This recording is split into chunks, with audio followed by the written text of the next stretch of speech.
Well, that's pretty much. I actually read everything that I want to take place in my life or over time. I read it before I go into meditation, so that way it's embedded in my brain, embedded in my subconscious mind, so I know exactly what I want to manifest. Beautiful.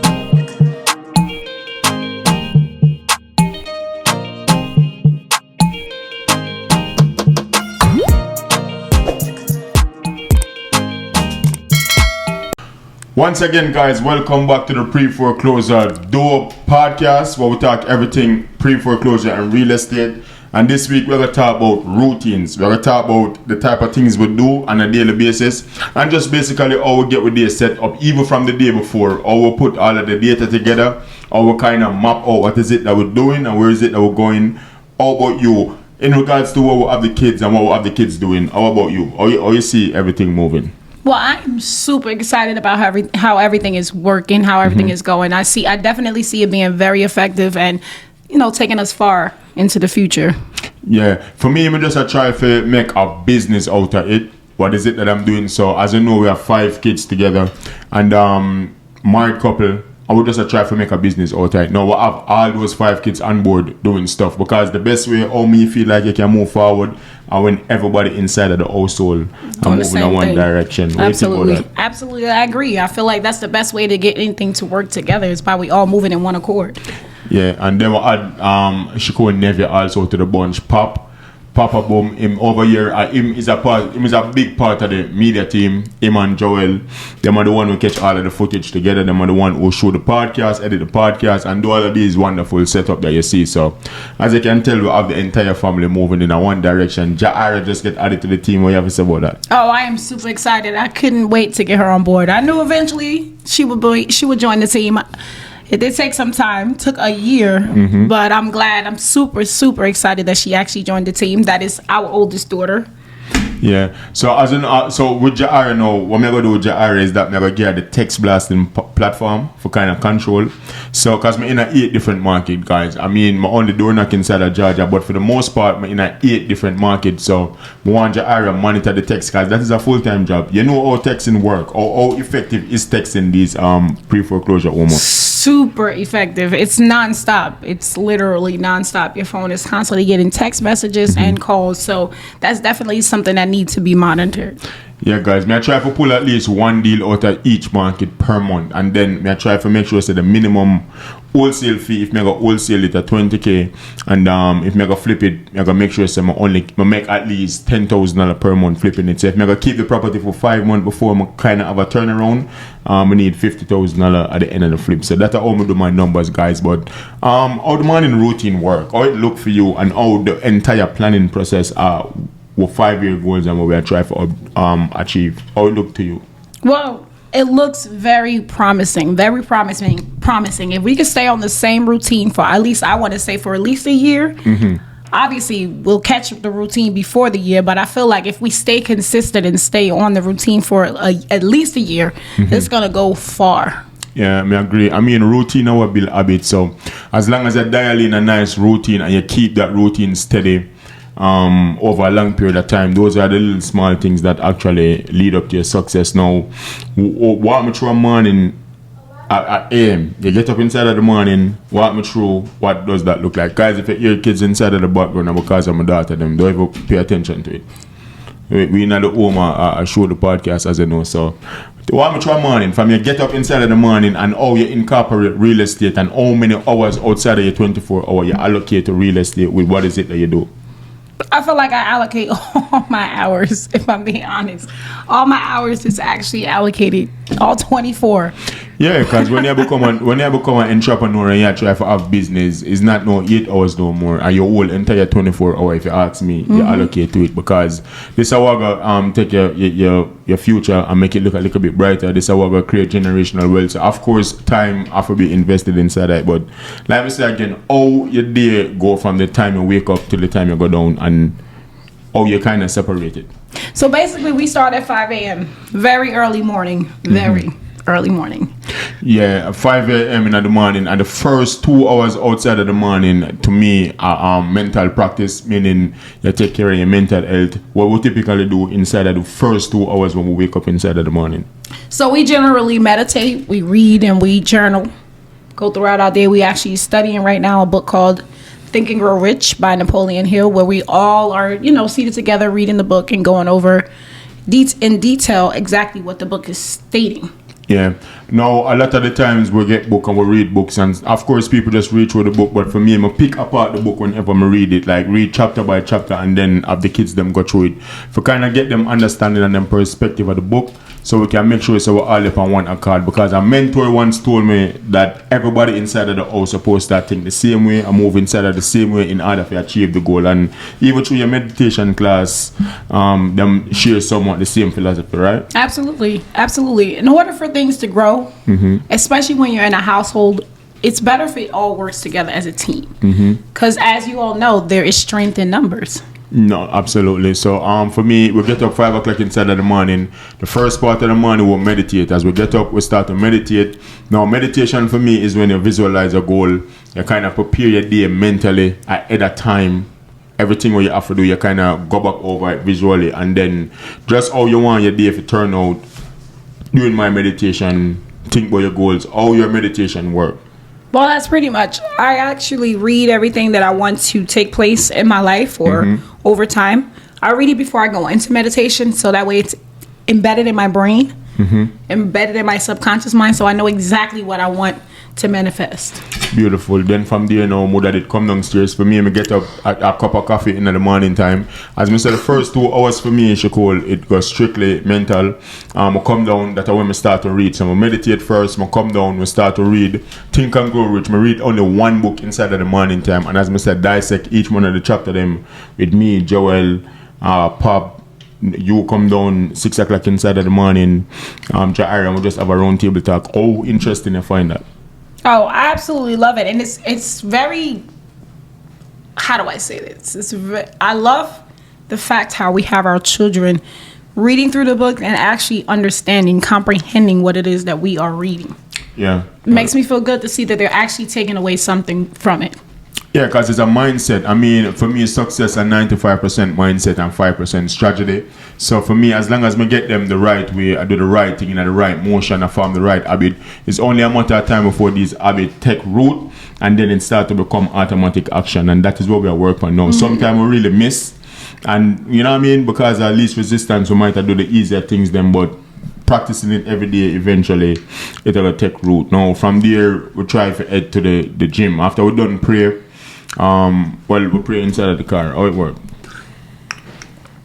Well, we actually say a prayer. We say certain prayers every morning. We say the same prayer every morning. And we do say the Lord's Prayer. I don't know if anyone's aware of that, but we pray in the morning on our way to the gym. And we read. We actually read again. No, Joel have a habit. Joel I get converted to Islam along with myself. So in pray 5 o'clock inside of the morning. In pray 5 times every morning, by the way. So I like the part of him actually I take with that. But whenever we're inside of the car and we head to the gym, of course I know the second half of the morning where we get the physical exercise 6 days a week, right? 6 days a week. Oh, you find that? I love it. Okay, so she just get some short answer. But guys, the first 2 hours, the mental part by 6:30, we're outside of the house. We're at the gym, leave the gym, me do the sauna, we do a lot of workout machines. How the gym for you? Like, what kind of routine I kind of stick to when it come on to the gym? So, excuse me, I usually train at the gym with a partner of mine. However, my hours have changed, so I have a routine in the gym. Certain days is certain days. Mondays are chest and arm days, so we're not gonna bore you with the tactics of how it's done. But yeah, so I have my schedule set out for the gym, and I stick to it. And guys, growing a YouTube channel, not challenging, but it can be very time consuming. We release at least 3 shots per day. That's a Joel job. We'll shoot on Sunday. Sundays for me is I'm a shoot day, so we'll shoot all of the shots them on Sunday, and then during the week, Joel release them at different intervals during the daytime. So that kind of take away a little bit from the daytime. Cause we used to shoot the shot inside of the day, but now we convert it to Sunday, which is a good thing. And then after we come in from the gym, we get ready for go up on the road. Walk me through that process. How we get ready for go up on the road for go door knock, whichever consume majority of the day. All right, so basically, once we come back from the gym, we get ready, set ourselves up, make sure we are in the proper attire at all times so we look professional and very welcoming at the same time. So we're dressed properly, we get ready, we actually record on our way out. We're actually going to start a vlogging. So I know you guys have been asking about live door knocking content. No worries, we have it coming your way. I'm sorry. We're going to vlog every day in regards to showing you how exactly we door knock these homeowners and get it done. Yeah, and then inside of the playlist also up on the channel, we gonna have this educational stuff from the not blackboard but whiteboard work. But I kind of use a visual for kind of walk them through. I think Joel will edit one right now where I break down the entire process of the pre-foreclosure and what that look like, so people can have a better understanding of how that look. So when they have a conversation with homeowner, them know exactly what we say. Exactly. So yeah, basically for me now from 11 o'clock when we hit the road door knocking. Now Joel got in from the night before and get all of the leads them, prepare the letter them. So everything that process start from the night before. Right. With mapping out who is it that we're door knocking. How you find that? How much hours we do outside, by the way, door knocking? I mean, we can do anywhere from maybe I want to say at least 5 hours, 5 to 6 hours outside, just depending on how many doors we have for the day. We try to at least do anywhere from 15 to 20 doors. And in the midst of all of that, we still look for house that is vacant, that is not on the list. So when we come in during the evening time, Joel, as I know, him out with we pop out with we also look for driving for dollars home, meaning also just vacant house and we are trying to get to those homeowners. So when we come back inside of the evening after we're doing that, we still have driving for dollar leads. How you find that? Oh, I love it. So I actually take the driving for dollar leads. Andrew will, continue to call our pre-foreclosure homeowners and seeing what can be done, while I'll take the driving for dollar leads and give them a call and see if there's anything, there to generate. Yeah, guys. So it's like you shoot two birds with one stone. Oh yeah, so you have leads. When we come in back, typically we come in back about 4 o'clock in the evening. Sometimes we try to make it in by 3:30. So from 10:30 in the morning till about 4 o'clock inside of the evening. Now the second half of my evening, I reach out. Now, guys, this is a trick. If I'm doing up 20 doors, I go in Shikol and make an asterisk at least 5 doors. These 5 doors is where I find the most distresses on. They might be vacant, but these 5 doors I'm a first time these are priority doors. Right. Because the homeowner already leave the home vacant. We leave the next 15 doors because I might door knock 20 doors. Leave the next 15 doors at a later date, but I have a certain set of doors where I go speak with these sellers as soon as I get back in. How effective you find those strategy based on what the house look like? Okay, so it's very effective because now you see that the home is now vacant and it's very distressed and they need some assistance. So we try to go in and to handle those first.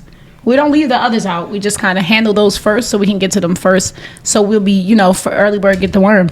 Absolutely, and I find it very effective because at the end of the day, if the home vacant, like what I say, of course, them already take the initiative to leave. So we just need to find out what is it that them doing. And guys, this is how you look for deals. We spot deals differently. The other people who already inside of them home, sometimes they want to try a little bit more to do the modification, even though we have to reach out to them. But for the most part, those 5 homeowners, even if we have to reach the family members 5 times over, I gotta get through to somebody if you tell me some information as to why the home vacant and how is it that we can possibly make an offer for purchase the home. How it work for you? No, that's about right. We want to target the ones that we know are probably under the most distress. They have left the home already, the home's vacant. We want to do our best to assist them first. So seeing that for you kind of speak with the lender, you kind of do the modification, the bankruptcies and all of those paperwork stuff. Which part of the day consists of those type of stuff outside of door knocking? Okay, so usually when I come in, I'll jump in, I'll do whatever. I'll do my assisting in regards to calling the lenders, filing bankruptcies, also going through, keeping in touch, following up with the loan modifications as well. And then I'll go into doing my driving for dollar leads. Got it. So you try to get rid of those type of stuff first as soon as just they get following in. up. Because with loan mods, you just basically following up to see how far along the lender is in the process. Bankruptcies, those are usually more towards the end of the month, so you don't really have to worry about those. Those are usually more towards the end of the month that homeowners decide that they want to file bankruptcy. So I'm gonna answer a question, right? Even though typically you're doing like 20 person per day, like how many conversation you look for have with homeowner upon a daily? Even if you not get them at the door, but even if you come in, you try to get how many minimum? So outside of the door, I promise you, I shoot for at least 5 conversations. I try to set up at least 3 appointments. So at least by the end of the week, I'll have at least 2 contracts. Yeah, guys, I say that is the next thing again. Sometimes we really now focus more upon the amount of door that we're knocking, but more like upon the amount of conversation. So for me rather have 5 conversation and knock 10 door than knock 20 door and have 2 conversation, right? So for me, I'm kind of sitting and kind of find all of the apps and the tools where we need to reach out to homeowners, and my day basically get consumed the entire time up until bedtime again, because now I come in, I have to attend to area reply that to the text blasting software with other people who are calling me from different state, ask for assistance, because that is what we do, right? Right. We solve problems. So for me, I not only Georgia people alone, I talk to even people from Florida. We're in 8 different market: Tennessee, North Carolina, Florida, we're in Texas, and we're in some more different market. But those market get text blast, and we have Jaira on the team. Welcome again, Jaira, and the team. She the one who will monitor text blasting. Right, and you'll meet all of them eventually. We'll definitely introduce you to the kids and the team shortly. Yeah, guys, and that's just the routine for me. Morning, mental, after that, physical, then after that, everything else, real estate, until bedtime again. So tune in. As I said before, Joel, you have some other videos she call them edit, but have to do with the educational stuff. Now, your next video is supposed to be the 12 different ways they can stop the auction. When is it that the people them can expect that? Right. Okay, guys. So I'm definitely looking to drop that. I want to say before we drop that, we will have the live door knocking content drop. We're looking to have that drop on Fridays. So you guys look out for that. In regards to the different options in regards to stopping the auction, you guys can stay tuned. I'll try to get that out no later than early next week, Monday, Tuesday.